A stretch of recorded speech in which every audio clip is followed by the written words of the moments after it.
Quartz Music. Yo AJ, yeah.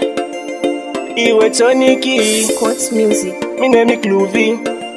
Yo, what's up, my brothers, come. Takachisita chikanzisha ilini, mangwana acho chikanzike ilini. Kaichokaya ndiriwe mafani, kaichongoda kungondipinza pizi. Takakatipa ndiri munika, tikati baby wanagana swaga. Ukandiramba uchanditswaga, rudo rwangu runonaka unge shuga. Takakatipa ndiri munika, tikati baby wanagana swaga. Ukandiramba uchanditswaga, rudo rwangu runonaka unge shuga. Kakati Cluvy andipenda kureka, umoyo mangu ufunge ndiwe weka. Kwa unoenda ini ndoenda newe, murumu kuwa ini ndopinda newe. Ndoda uwe maipi ndiwe bapi, usavatedze vapana vedripi. Yavano sasa vanoiwa na kupi, chavanongoda chitokwire pipi. Takakatipa ndiri munika, tikati baby wanagana swaga.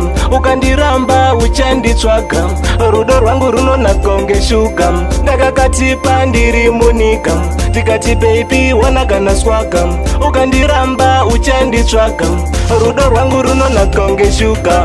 Andeikumba tonona tete, ana jeji pamwena na mama. Vakangopfuma tatova neukama, asi ndapota usazonditama. Takachizita zvikanzike ilini, mangwana acho zvikanzisha ilini. Kaichokaya ndiriwe mafani, takaingoda kuchondipinza pizi.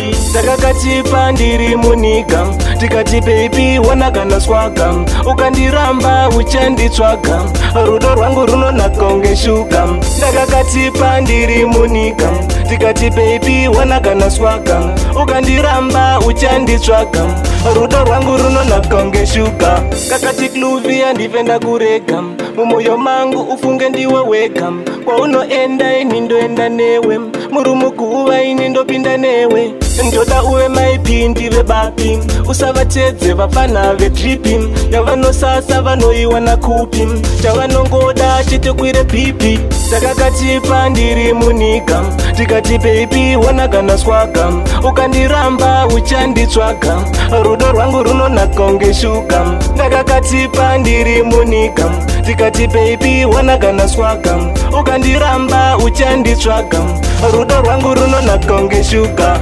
Andeikumba tonona tete, ana jeji pamwena na mama. Vakangopfuma tatova neukama, asi ndapota usazonditama. Takachizita zvikanzike ilini, mangwana acho zvikanzisha ilini. Kaichokaya ndiriwe mafani, takaingoda kuchondipinza pizi.